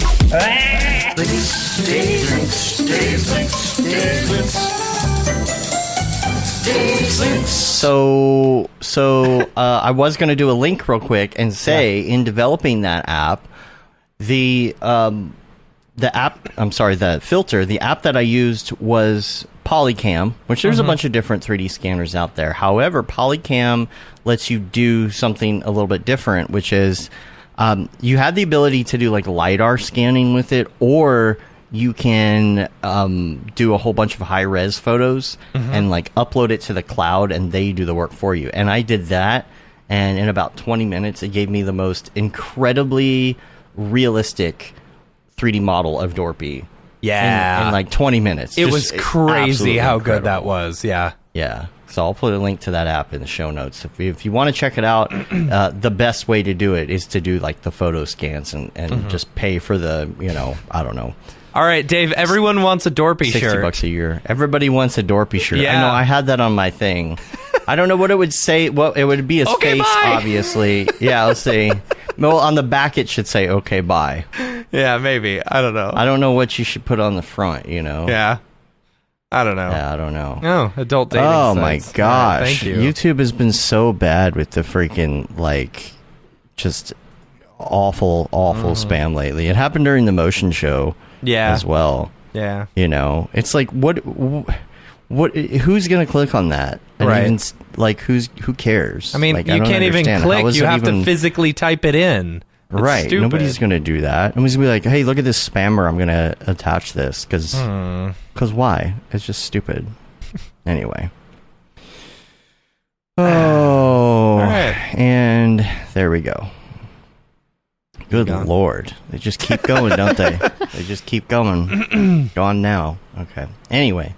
Haley, thank you so much for being on Yeah. the show. Great show. Yeah, thanks Great for having show. me. It's really Yeah. fun. It's really I find Yeah. this podcast chill because it goes on for so long that you can Yeah. dive deep, Yeah. Just laid back. Right? Yeah. You can go That's deep. right. But yeah, hopefully it was helpful for everyone. And Absolutely. If anyone Yeah. wants to email us, ask any questions about freelancing or anything like that, just email hello@motionhatch.com. We'll try and help you out. Awesome. Dave and I are going to start working on our processes. Yeah, let me know if you need help. Yeah. Send some stuff over. Yeah. Yeah.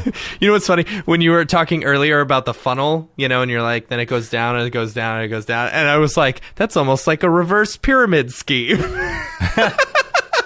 I was like, oh, no, that's not funny. It's a reverse pyramid. Right, it's a reverse pyramid. A reverse pyramid scheme is good, though, right? Because Right. it's Yeah, it's opposite. like- Right. So that means it's good. Funnels it's a funnel, not a Yeah. pyramid. Right. Yeah. Yeah. You're not building off Well, of as long as the other Anyway. person at the top or the bottom, depending on whether it's a funnel, as long as the other people are Right, coming to you. right. That's funny. Oh, Thomas is saying he wants a knitted Dorpy logo, like the a polo. with a little logo. Dorpy, Oh, that would like be that's cute. the Lacoste. It's like a club. Yeah. Which, by the way, he came up with the dogmented reality line. I just got to well give him done. credit for that. Well done. On Discord the other day. Mm-hmm. Anyway, let's get out of here. Yep. You can rate us on iTunes, leave a review, helps get our ratings up. Subscribe on your podcatcher of choice, and the newsletter, it'll go Or out YouTube. eventually. YouTube at some will point, also let you know when our show is on. That is true. You get all the notifications, or you could just turn on Mograph TV all day, every day, because the live shows will come right through into the feed, so you don't even have to worry. There we are. Just turn it on and yank the knob off. So there are not yet rip the knob off. No, there are not All knobs right, anymore. you've been there, done that. You can say you've been there, done that. Got the T-shirt with the Mograph logo tee, the Feel the Bad Paul Babb 2020 shirt. All the profits from that go to Doctors Without Borders. The Render Things T-shirt, hoodie, and long sleeve tee. The Mograph Blandishment shirt, and then the That Render is Fire shirt, which you're only allowed to wear ironically, Unless you're shams. Yeah. Yeah. We need to get her one of those shirts and give it to her at camp. Seriously. I don't know why she doesn't have one. She's the only if one she who can doesn't wear have it, not ironically. Maybe she does have one. Okay. We don't even know. Shams, let us know if you have one. Yeah. If not, we'll get you one. Yep. That's it, though. We're on Facebook, Twitter, Instagram, YouTube, TikTok, Mograph.com. Come say hi TikTok. on all the things. Don't stop. Yes. Yeah. Come on. Anyway. The TikTok, you don't stop. Anyway, until next time, I'm Dave. And I'm Matt. And I'm Hayley. Have a good one. Later, yo.